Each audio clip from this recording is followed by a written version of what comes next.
불문율. 서울 생활에 지치셨던 부모님에 의해 저희 가족은 시골로 이사를 하게 되었습니다.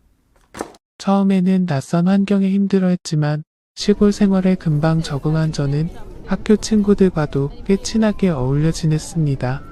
이 작은 학교는 학년을 다 합쳐도 20명 남짓으로 나이를 떠나 모두 사이좋게 지냈습니다. 그런데 아이들은 처음 온 전학생에게 꼭 해야 하는 불문율이 있다고 얼음장을 놨습니다. 그것은 학교 후문 쪽 풀숲의 개울가에 가서 간식을 놓고 오는 일이었습니다. 겁을 주기 위해 그런 줄 알았던 저는 무시하며 잊은지 모름 언제나 똑 부러지는 반장이 저에게 다가와 말을 했습니다. 미나야, 너 여기 등교한 지도 보름 되지 않았어? 맞아, 그게 아무도 말 안 해줬어? 그 불문율 그냥 장난 아니었어? 장난이라니. 그렇게 운을 땐 반장은 저를 굳게 만들었습니다. 너 전에 왔던 전학생도 학교의 불문율을 지키지 않은 채로 보름이 지났어. 그런데 보름이 지난 다음 날 말이야. 학교에도 오지 않고 애가 온데간데 사라진 거야. 그래서 동네가 난리가 나서 마을 사람들 모두가 그 아이를 찾으러 다녔는데 찾지 못했어. 없어졌다고. 그런데 한 일주일 정도 후에 말이야. 그 애의 머리카락으로 추정되는 뭉텅이가 그 개울가에서 나왔잖아. 그래서 여기 마을 사람 대부분은 행방불명이 아니라 자살로 생각하고 있어. 그런데 우리 학교 학생들은 다 알걸. 그 아이가 불문율을 지키지 않아서란걸. 그 말을 들은 이후로 저는 신경이 쓰이기 시작했습니다. 마침 오늘이 보름이고 내일이면 보름이 지나는데 어떡하지?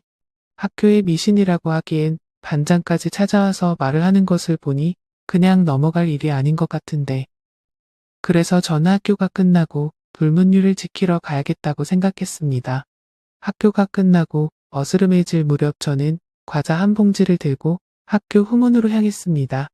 풀숲으로 들어가니 거의 발 앞만 보일 정도로 어두웠지만 풀숲을 지나니 노을진 주황색 빛의 개울가가 보여 안도감이 들었습니다. 마음이 풀어져서 과자 봉지를 들고 개울가 앞으로 다가갔습니다. 점점 다가가니 뭔가 보이기 시작했습니다. 처음엔 검은 돌인가 사람 머리통만한 돌인 줄 알았습니다. 점점 초점이 맞아가니 풀어진 마음을 망치로 얻어맞은 듯 쿵쾅쿵쾅 뛰기 시작했고 저는 눈앞에 그것에서 눈을 뗄 수 없었습니다. 그것은 두 눈만 수면 위로 내놓고 저를 쳐다보고 있었습니다. 너무 무서워 온몸이 굳어버린 저는 소리도 지르지 못했습니다. 사람이면 숨을 참지 못해 나올 것이고 사람이 아니라는 생각은 하기도 싫었습니다. 체감상 시간은 꽤 흐른 듯 했고 이제 개울가에 그것이 사람이 아니라는 것에 확신이 들었습니다. 그런데 이번에는 뒤에서 문제가 생겼습니다.